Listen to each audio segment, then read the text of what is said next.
تمسك بحبل الله واتبع الهدى. الحمد لله نحمده ونستعينه ونستغفره ونعوذ بالله من شرور أنفسنا ومن سيئات أعمالنا من يهده الله فلا مضل له ومن يضلل فلا هادي له أشهد أن لا إله إلا الله وحده لا شريك له وأشهد أن محمدا عبده ورسوله يا أيها الذين آمنوا اتقوا الله حق تقاته ولا تموتن إلا وأنتم مسلمون يا أيها الناس اتقوا ربكم الذي خلقكم من نفس واحدة وخلق منها زوجها وبث منهما رجالا كثيرا ونساء واتقوا الله الذي تساءلون به والأرحام إن الله كان عليكم رقيبا يا أيها الذين آمنوا اتقوا الله وقولوا قولا سديدا يصلح لكم أعمالكم ويغفر لكم ذنوبكم ومن يطع الله ورسوله فقد فاز فوزا عظيما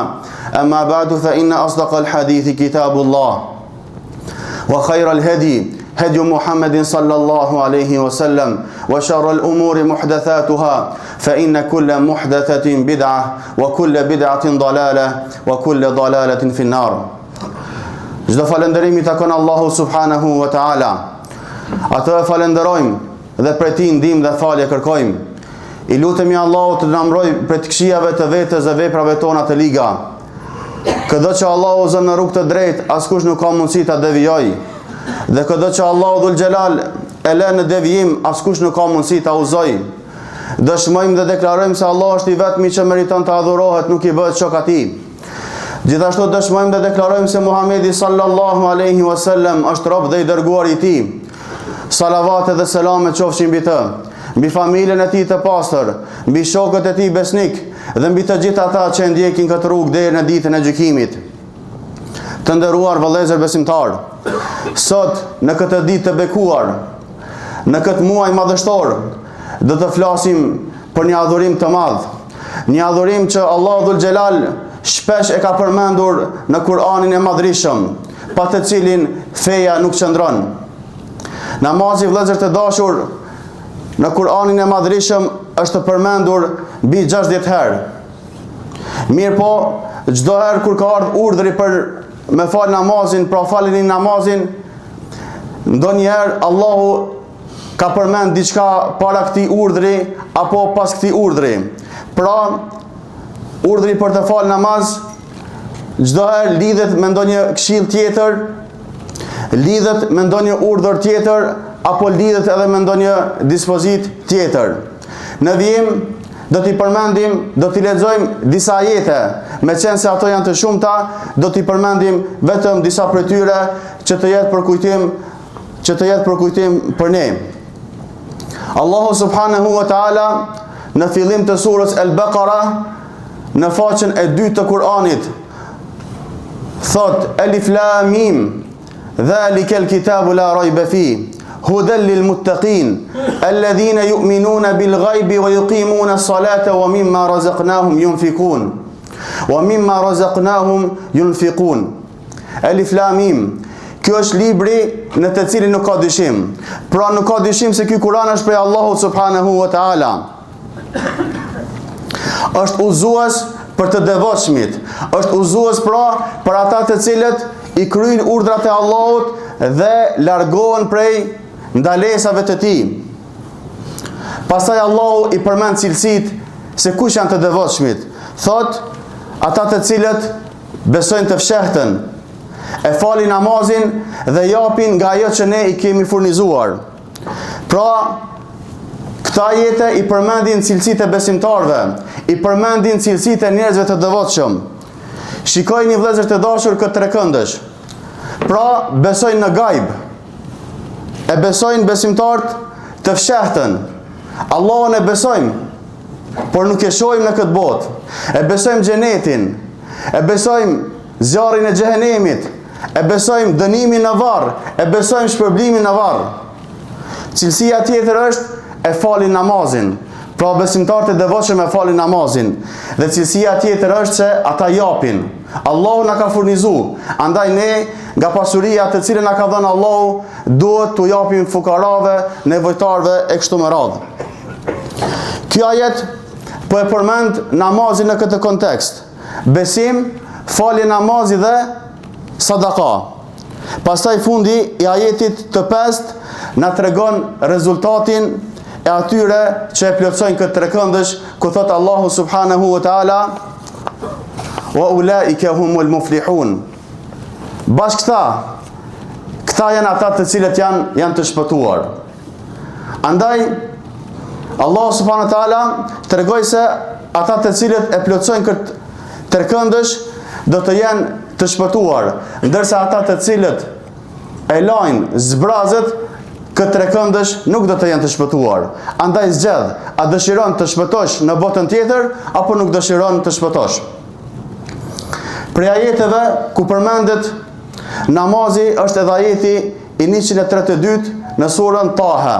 Allahu dhul Jalal thot: "Wa'mur ahlaka bis-salati wastabir 'alayha. La nes'aluka rizqa, nahnu narzuquk." Urdhroje familjen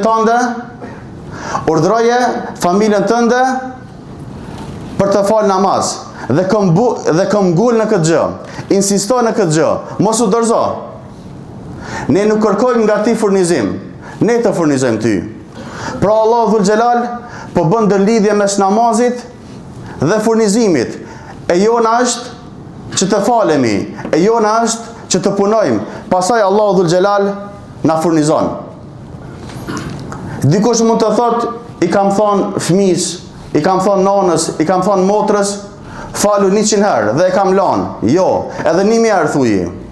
Nga se Allah po thot, wastabir 'alayha.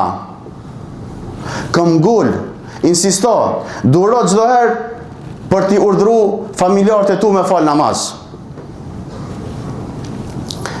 Sot ndoshta shohim njerëz të cilët janë të shtyrë në moshë. I ka mashtruar dunjaja. I ka bo 50 vjet, 60 vjet. Mirë po, surët dhe lutjet për namaz nuk i ka harru. Pse? Gjyshi vet, apo baba vet, kur ka qenë i vogël e ka mësu. Andaj, frytet e ati edukimi po i shenë në pleqëri. Andaj edhe ne, si besimtar, duhet t'i edukojmë fëmijët tanë që mësojmë surët e Kuranit dhe t'i edukojmë që të falin namaz. Ndoshta shumica prej nesh i japim zor që fëmijët tanë e kanë arrit një moshë dhe s'po punojnë. Apo fëmijët tanë nuk po mësojnë në shkollë. Kjo është e kërkume. Islami na porosit që të punojmë, të gjallnojmë. Islami na porosit që të mësojmë, që të shkollohemi. Mirë po megjithatë, Islami na urdhëron që të falim namaz. Islami na urdhëron neve si prindër t'i urdhërojmë fëmijët tanë me fal namaz, nga se jemi përgjegjës për ta. Vëllezër të dashur, të gjithë e dim se alkoholi apo rakia është haram. Me pyet ndonjërin prej nesh pse është haram, do të thotë se është pije dehse. Njeriu e shkatron pasurinë e tij, e shkatron veten, e shkatron familjen, e shkatron shoqërinë. A dini Allahu dhul Jalal si e ndërlidh punën e rakis me namazin? Tregon se shejtani përmes rakis i largon njerëzit nga përmendja e Allahut dhe nga namazi. Andaj nuk bëhen bashk konsumimi i pijeve alkoolike apo i lëndëve narkotike me namazin. Nga se shejtani përmes tyre, si sot Allahu, wa yasuddukum an dhikrillahi wa anis salah. Dëshiron që t'ju largoj nga përmendja e Allahut dhe nga namazi. Namazi, vëllezër të dashur, bën pjesë edhe në këshillat që ja ka dhënë Luqmani alayhis salam birit vet. Allah i ka përmend në surën Luqman këto këshilla. Këshilla parë, këshilla më madhështore, që njeriu me qenë besim drejt, madhuru vetëm Allahun, mos i bësh shirk Allahut. Pra këshilla që madhuru Allahun, mos i bësh shirk Allahut. Këshilla e dytë, më njëherë, është mi respektu prindrit. Kemi edhe ajete të tjera ku Allahu e bën bashk adhurimin e tij me respektimin ndaj prindërve. Këshilla e tretë, të cilën ja ka dhënë Luqmani alayhis salam birit vet, është ta ketë gjithmonë në vetdije se Allah e vëzhgon. Andaj edhe ne fëmijët tanë du t'i edukojmë që Allahu për çdo veprim të mbikëqyr. Dhe kjo pastaj edukon fëmijën që të ketë kujdes mos mi bë mëkat Allahut. Dhe këshilla e katërt është ja buneje aqimis salah. O biri im, fale namazin. Pra, nuk i kalon anash asnjë pejgamber çështjen e namazit. Pse e dha këtë këshill? Nga se ka dëshirë që edhe në këtë botë të jetë me djalin e vet. Ka dëshirë që edhe nesër në xhenet të jetë me djalin e vet. Secili prind ka dëshirë për fëmijën e vet atë më të mirën. Ka dëshirë ta shkolloj në një shkollë më të shtrenjtë, më të mirë. Ka dëshirë që ta jap ushqimet më të mira. Ka dëshirë që ta shëroj në spitalin më të mirë, nëse vjen rasti domethënë nëse është i sëmur. Nga se prindi vëllezër të dashur, fëmijën e do më shumë se veten e tij. Po ashtu edhe Ibrahimi a.s. i ka kushtuar rëndësi namazit, ashtu sikurse edhe pejgamberët e tjerë. E ka bërë këtë lutje madhështore: Rabbi ij'alni muqima salati wa min dhurriyyati, Rabbana wa taqabbal du'a. O Allah, më bëj mua dhe pasardhësit e mi prej atyre që e falin namazin. O Allah, na prano këtë lutje. Jo vetëm Ibrahimi a.s., po dhe Muhamedi sallallahu alaihi wasallam ka treguar që para se të japim selam në namaz, ta bëjmë këtë lutje: Allahumma a'inni ala dhikrika wa shukrika wa husni ibadatik. O Allah, më ndihmo të të përmend, të të falenderoj dhe të të adhuroj në formën më të mirë. Pra, ne s'kemi mundësi me adhuru Allahun vetëse me lejet e tij, vetëse nëse ai na jep fuqi për me bë një adhurim të tillë. Vëllezër të dashur, secili prej nesh sot kemi marrë avdes, kemi marrë gusull e kështu me radhë, për me ardhë me fal namazin e xumas.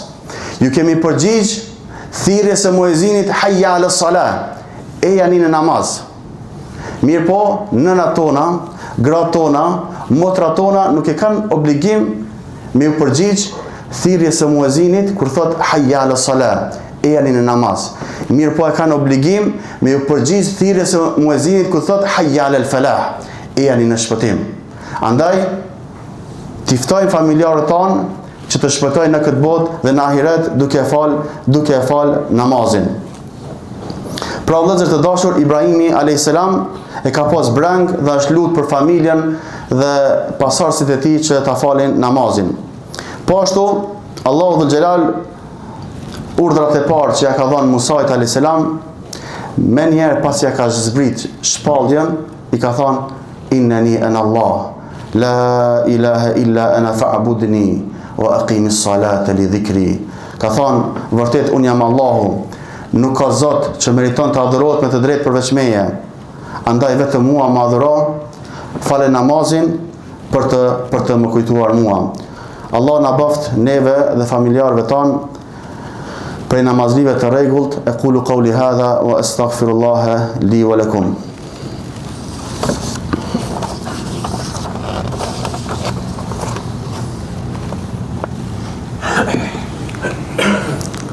Alhamdulillahi wahda wa salatu wa salamu ala man la nabiyya ba'da. Allah në falenderojmë, salavat dhe salamu Muhammedi sallallahu alaihi wasallam i dërgojmë. Allah subhanahu wa taala në surën Al-Ma'un thot: fawailul lil musallin alladhina hum an salatihim sahun. Mirë për ata që falen e që ndaj namazit janë të shkujdesur. Kjo ajet ka për qëllim ata të cilët jo e praktisin në tërësi namazin, mirë po e vënojnë namazin, sa që e vënojnë namazin edhe hinë koha tjetër, e len drejkën, e len i qindin, e len akshamin, edhe nuk mërzitet fare. Për ta po thëtë Allah, mirë për ta. Po ashtu Allah dhul Xhelal të regon biseden që do të kenë banorët e xhenetit dhe banorët e zjarrit. Banorët e xhenetit do t'i thonë banorët e zjarrit: ma salakakum fi saqar. Çfarë ju solli juve në Saqar, në zjarr të xhenemit? Përgjigjja e parë është: lam nakum min al musallin. Nuk kemi fal namaz. Andaj, ajete tjera të cilat si kemi përmend, po edhe këto ajete dhe hadithet e profetit sallallahu alaihi wasallam tregojnë se çelësi i xhenetit është falja e namazit. Dhe çelës për mu fut në zjarr të xhenemit është mos falja e namazit. Andaj, ta shfrytëzojmë rastin të pendohemi tek Allahu dhe të fillojmë me namaz dhe mos ta braktisim kur namazin derisa të takojmë Allahun. Nga se namazi është shëndet, namazi është qetësi për shpirtrat tanë, namazi është dritë për fytyrën e besimtarit, është dritë për jetën e kësaj bote, është dritë për jetën në varr dhe është dritë për botën tjetër ku del para Allahut subhanahu wa taala. E lutim Allahun na i fal mëkatet tona, e lutim Allahun na pranoj adhurimet tona në këtë muaj të bekuar, e lutim Allahun na bëj për atyre që e falim rregullisht namazin, na bëj neve dhe familjarëve tanë, e lutim Allahun dhul xhelal të ndihmoj besimtarëve kudo që janë. آمين آمين وأقيموا الصلاة إن الصلاة تنهى عن الفحشاء والمنكر والبغي يعظكم لعلكم تذكرون